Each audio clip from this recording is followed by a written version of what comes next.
It started with a conversation.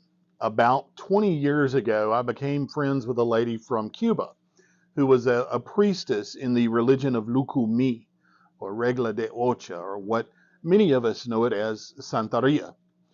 And we shared a conversation in which she was telling me about the challenges she faced practicing this tradition that she had been raised up in and had observed most of her life. And she said, I live in an apartment, and when I do workings, I have to wonder, is my neighbor going to call the police? What if they hear singing? What if they hear chanting? What if they hear an animal that one of the orishas, one of the deities, calls for?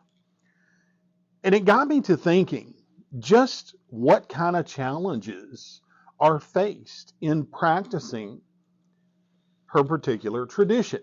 Now, why would there be an issue with it? Well, first and foremost, where we are, colloquially known as the Bible Belt, anything that doesn't appear to be, a particular religion or denomination is sometimes looked at with a raised brow by all means.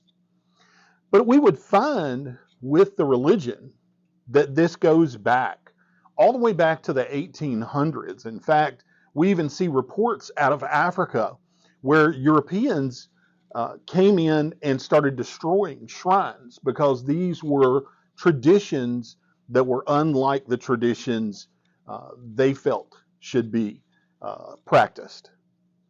We can even follow it to Cuba, and we'll talk a little bit more about that here in a moment. But when we talk about the religion of Santeria, the first thing that many of us have in our mindsets sadly comes from Hollywood.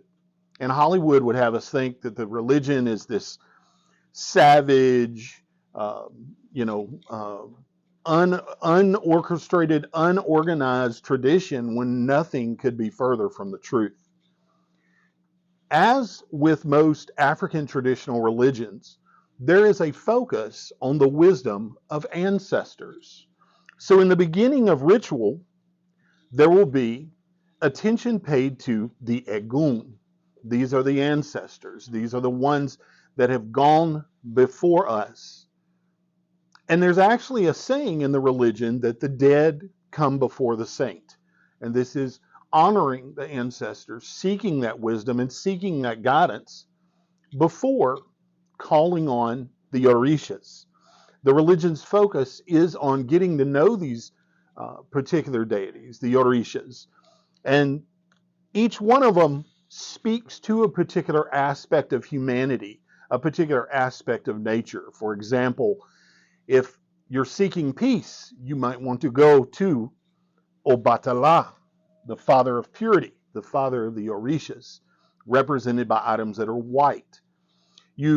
If you're in a situation where you need strength, you may need a storm to come with you. So you may call on Oya to be with you, to work with you.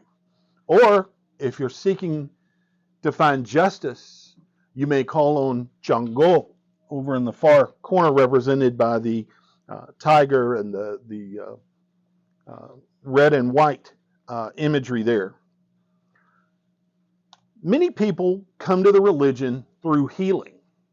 For example, I've met individuals who maybe had a brain tumor, maybe were wrestling with a sickness, and they had gone to a practitioner, a ritual specialist, and said what needs to be done. And in some of the cases, that person needs to be initiated because they have been lacking that connection with the orisha that rules over their head.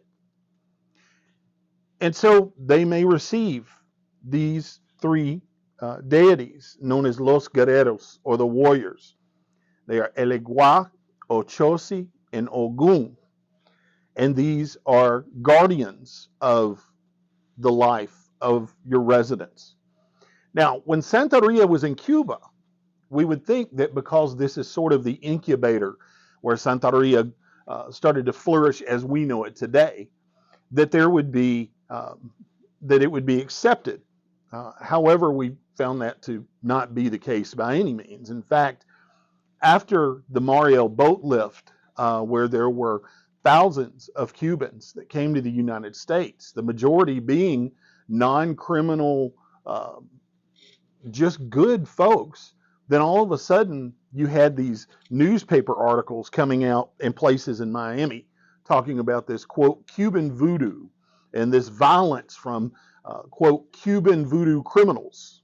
And so as this paintbrush painted this huge picture, it started affecting how people saw and understood the religion.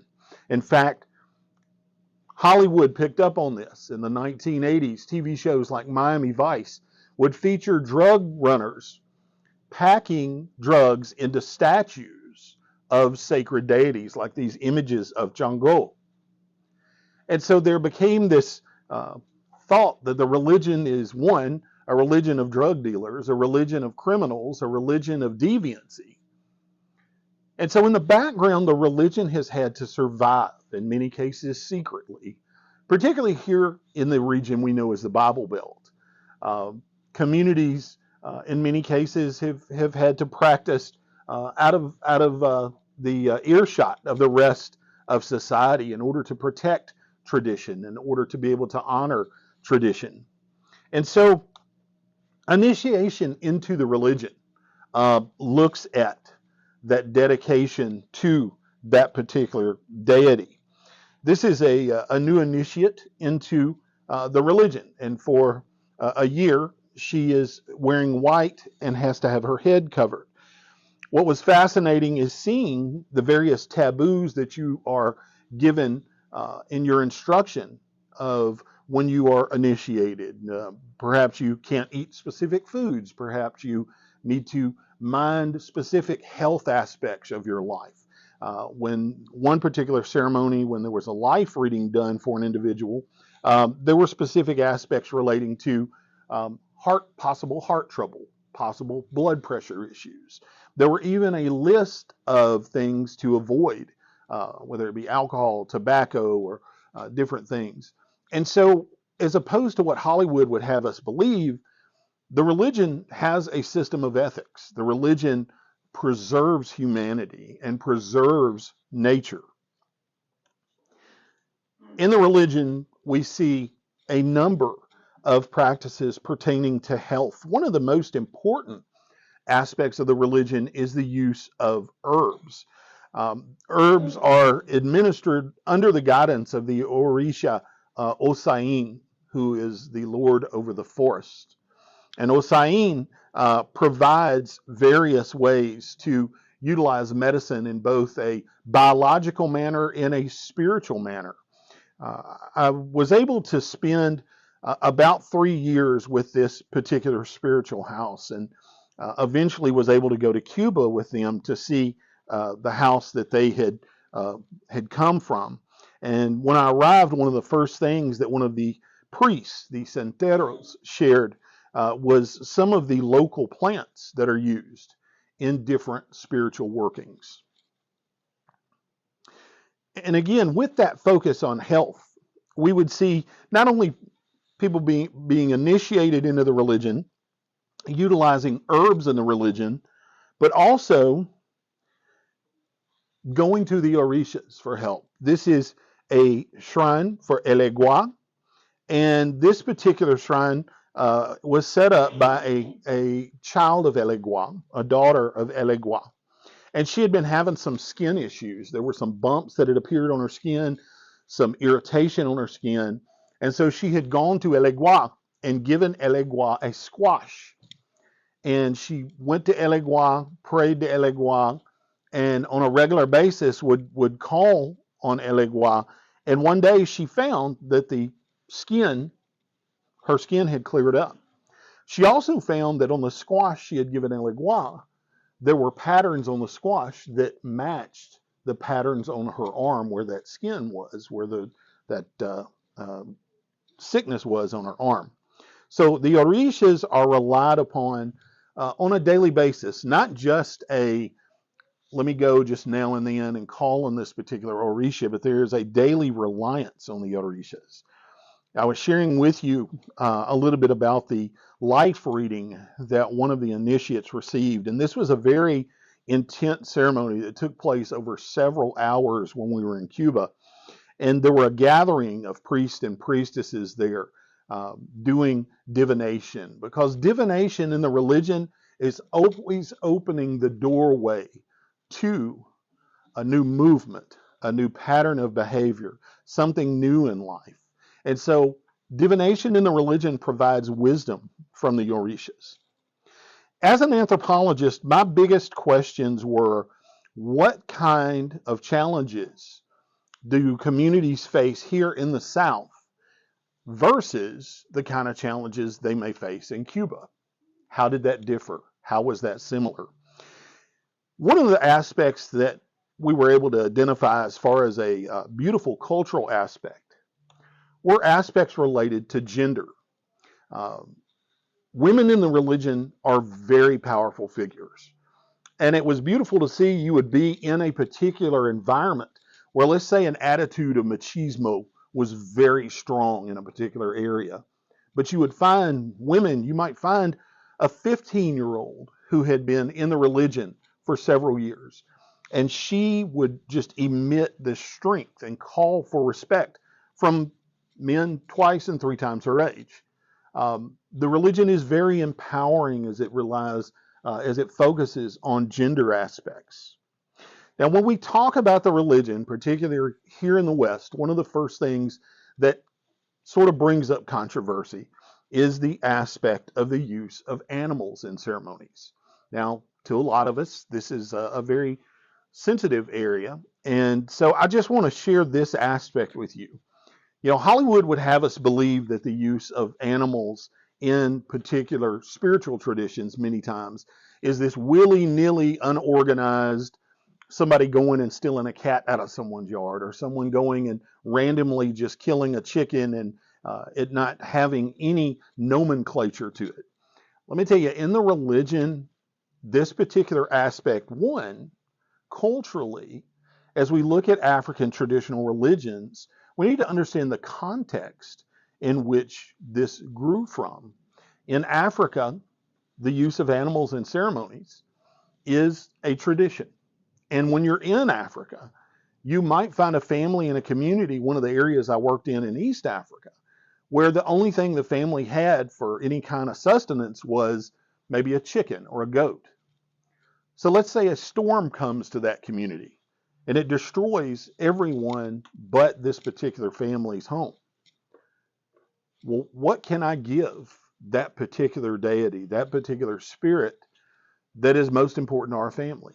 And perhaps maybe it will be that chicken or that goat. You'll see in the tradition that it's not just as Hollywood again would have us believe, savagely killing some sort of animal and it being done.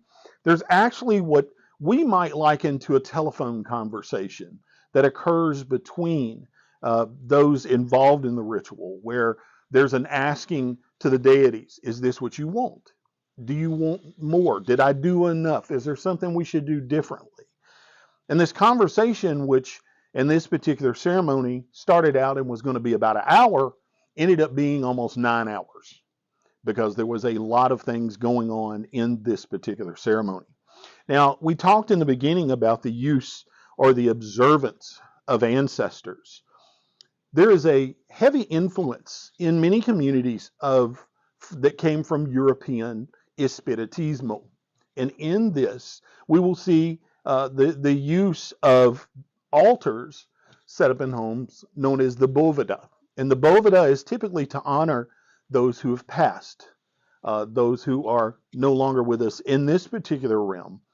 There are even songs that are sung at spiritual ceremonies that are known as spiritual masses.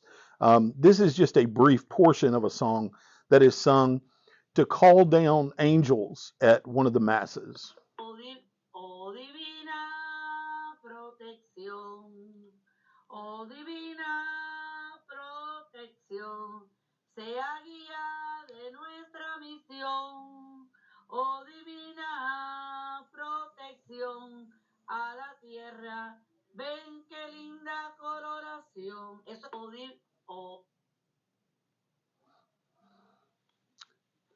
in the religion, respect for elders is paramount, whether that's an elder by age or an elder by years in the religion. You might have someone who's been in the religion for 20 years, and they may be younger versus someone that's older, but maybe in the religion less years. And there's still that show of respect for elders. This was the matriarch in this particular spiritual house. And she was a beautiful lady. She really just exhumed peace and positivity, and but yet very, very strong. You could feel that strength around her. Now, one of the things that we saw in Cuba was the interaction between practitioners and the public. You know, the thought is that in an area like Cuba, which is sort of a what the Vatican might be to someone Catholic, Santeria and Cuba are really big connections there. So you would think things might be a little more accepting. These are some of the priestesses in the house, and there was a day we were walking down the street in an area there in Cuba, and this woman out of nowhere comes around the corner, and she starts pointing her finger and starts saying, "Go away, devil! Go away, devil! In the name of Jesus, go away, go away!" And so the priest that was with us pulls us into a little restaurant area, and he said, "I'm so sorry. This happens all the time." And my perception, I was like, but we're here. We're in Cuba. Santeria, this is the home, And he said, no, it happens here. And we would find that here in the Mid-South, here in the southern U.S. as well. We would go to restaurants, and there'd be people staring. Some of the priestesses in the religion would share they would be in line at Walmart, and people would turn around and just stare at them and whisper. And, in that particular area, that was probably the tamest aspects. They would also share stories of going to local bodies of water. Maybe it's a lake, maybe it's a pond in an area, to do a working with an orisha, a water-based orisha, say like Oshun, and that they would be there with fruits and candles, and that there would be people who would stop and they'd stare, and in one case call the police, simply because they were there, simply because they looked like they were up to trouble. So these are some of the perceptions that we see here in the South. The religion continues to survive because we continue seeing the religion in different areas. This is I want to show you this amazing place. This is a place in Cuba called Huenes, and Huenes is a small town where there is a lot of African traditional religions just embedded in the soul there. You'll find Santeria, you'll find Congo-influenced Palo, you'll find even some Haitian-influenced Vodou, just an amazing, amazing area. But there's a church called Capilla Santa Barbara, and this is a church built around some relics belonging to St. Barbara. Well, in the religion, St. Barbara is many times used in referring to Chango. And so in this church on December 4th, there'll be a feast day for the Catholic saint, St. Barbara. The day following that, the doors of the church are locked, and those who follow the orishas come to the church, and there are ceremonies held there for Chango. What we have is this survival that continues, not only in Cuba, but in the U.S. And so that's why we'll still see in many areas the use of Catholic saints as part of this tradition. One of the things with the tradition that we see, not only are aspects of healing, not only are aspects of community, but a sense of identity and pride. And we see this in many communities where the religion is empowerment. Empowerment for gender, empowerment for race, empowerment for family. And so again, this is something that's unfortunately lost in Hollywood depictions of the religion. One of the things that was really impressive to see is new initiates are given, as we said before, specific taboos that they should avoid. One of the taboos involves not looking into a mirror or not, shaking hands with someone at this particular stage of involvement. And I would find that I would go into someone's home and go into their restroom, and above the sink, the mirror had a piece of poster board placed over the mirror. And I asked them about it, and they said, yes, we're not supposed to look in the mirror during this time. And, it's very impressive to think that that's a situation that no one's going to know. The Orishas will know. But as far as other people, they're not necessarily going to know. But you would see this incredible dedication to this spiritual tradition. And again, so much of it goes against what we know due to Hollywood and rumor and innuendo. One of the things that we would see as well is this allegations that, like a lot of spiritual traditions, that someone can get on the internet and become part of this tradition. Although people will tell you you can't order your initiation online. It is a very structured, organized tradition that relies on those family connections. In fact, most children of Orishas in the religion can tell you who their godparent is, who that godparent's godparents are. And in many cases back to Cuba, in many cases back to Africa, which house they come from. And so it's not something where necessarily you can just, pick up a book or get online and order your sacred beads, your aliques, and all of a sudden say, hey, I'm now in the religion. There is tradition, there's organization, there is initiation that is all connected in the religion. Some of the other interesting things that you would see in the religion is that there would be challenges as far as obtaining materials. What happens when you live in a rural area of the South and you need a particular herb for a ceremony? There's a very powerful liquid substance used in the religion known as amuero. And amuero is this herbal mixture, and it contains things like rainwater and different specific herbs.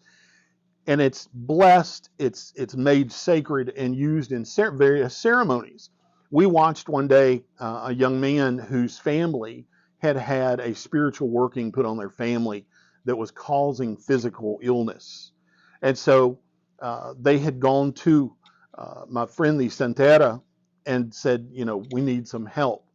And they did a cleansing, and they were preparing this amuero. And again, all the steps of the tradition are very complex. They require wisdom. They require guidance. They're not something to play with. So we see this deep complexity with a religion.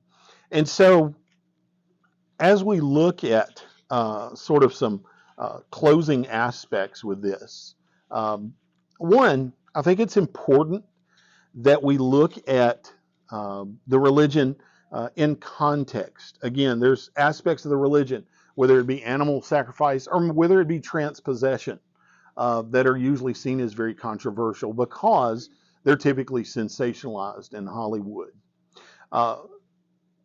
Two, one of the things that, and really the focus of this work was not for practitioners. It's for those outside the community, because we need to create this understanding about the religion. About the religion is not the boogeyman, and that practitioners are not these shadowy figures that we see in movies, that this bruja or brujo is holed up in this shadowy room where they're doing curses on everyone that comes to their door. that these are mothers and fathers and sisters and brothers, that practitioners, devotees to the orishas are human. We all pay bills, we all get sick, we all worry about our families. This is something that we need to educate the community about at large. And we need to understand that, as one anthropologist has put it, when we talk about the major world religions, typically we refer to the Abrahamic faiths. We talk about Christianity, we talk about Judaism, we talk about Islam. African traditional religions sometimes are left out of that mix. And that's something that we need to pay attention to. That's something that needs more encouragement to view these traditions as important worldwide traditions. And with Santeria, as we look at it at its roots as an African traditional religion, it has faced challenges coming out of the earth. We always, and I had someone ask me later or earlier, and it's something that I'm frequently asked, is this the same thing as voodoo? Is this the same thing as hoodoo? And one of the ways I always tell folks to look at this is African traditional religion as this great tree that has several branches. Now, they may have similar core concepts, whether that be recognizing the ancestors, use of divination, calling on of wisdom from deities. They're all part of the same tree, but they manifest in different branches. And so the core of this study, which you can read about, here's a shameless plug for my book that's here, Fieldwork with the Saints. But we talk a little bit about all these aspects and talk about what it was like to see the community from the inside, because with spiritual traditions, we can read about traditions. We can watch documentaries about traditions. But the living, breathing aspects of tradition, we have to experience. We have to understand. In anthropology, we talk about that outside perspective and the inside perspective. And you need that holistic view of how things look on the outside and how things are actually done on the inside. Well, thank y'all so much. We'll be around, and thank you so much for having me.